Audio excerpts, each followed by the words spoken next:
Today, we're going to be talking about a Rocket Man that turned into a Mega Man and a Wily that is not a coyote. Today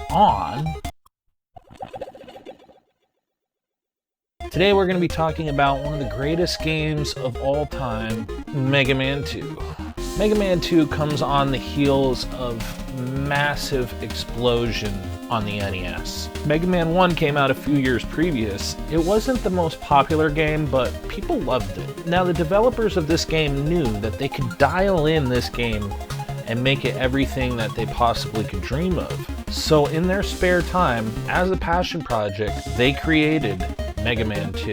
Now, the levels on Mega Man 2 are absolutely expansive. As you can see here, we're on Airman's level. Mega Man has 8 different bosses that you have to clear in order to get to the final stage, which then you go through and play a bunch of different people in order to get to Dr. Wily. Now, this game has spawned at least 30 to 40 sequels.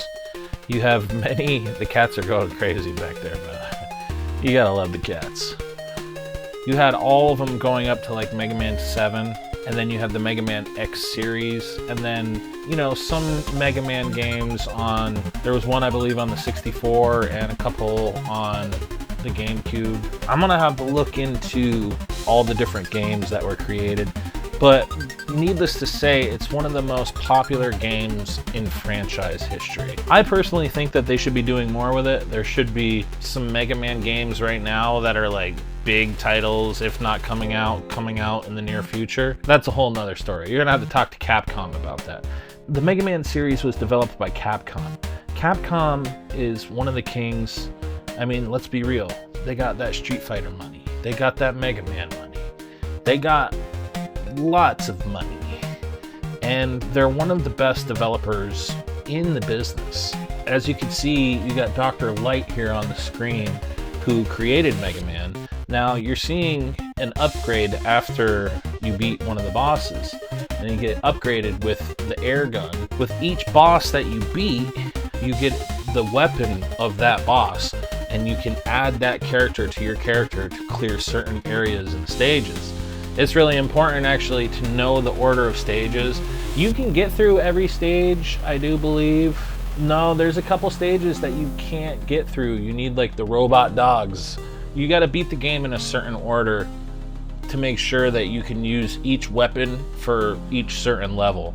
It's a little complicated, but once you know who to beat first, like go to Airman first, and then, you know, Fireman here, I think, or whatever this level is, second, and so on and so on. You have to kind of know the order to go in.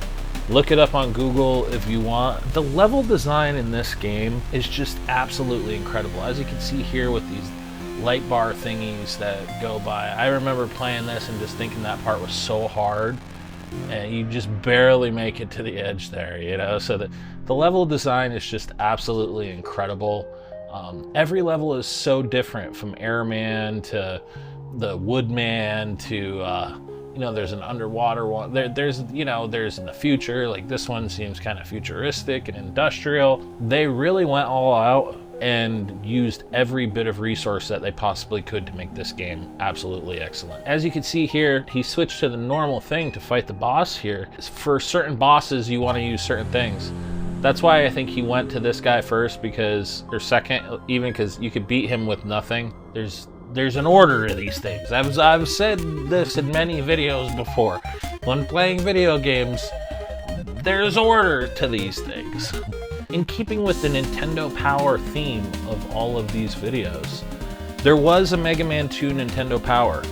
It has the Mega Man 2 strategy guide. It's not a Nintendo Power strategy guide, but it has the smaller Mega Man 2 strategy guide in it with a lot of other articles and whatnot. So you can check out that Nintendo Power on archive.org or somewhere online, and it's really cool. Actually, just check it out here in this video. The precedent that this game set moving forward through history with the history of video games is undeniable. With every new incarnation of this game, they just kept stepping it up a notch every single time. I'm really interested in seeing if they ever do anything again with this series. I think that there's so much potential now with where video games are at to take Mega Man to just the next level. And I'm talking kind of side scroller, kind of like give it like the Metroid Dread treatment. Just bring it into the new age. And maybe they have some. I'm gonna look in and maybe see if they've done it. Anyways, if you like retro gaming and stuff like this, check this page out, subscribe to the YouTube channel, follow on X, and just stay up with us and do me a favor, actually. Just please subscribe, please subscribe, please subscribe, ring that bell, please subscribe, please subscribe, please subscribe, ring my bell.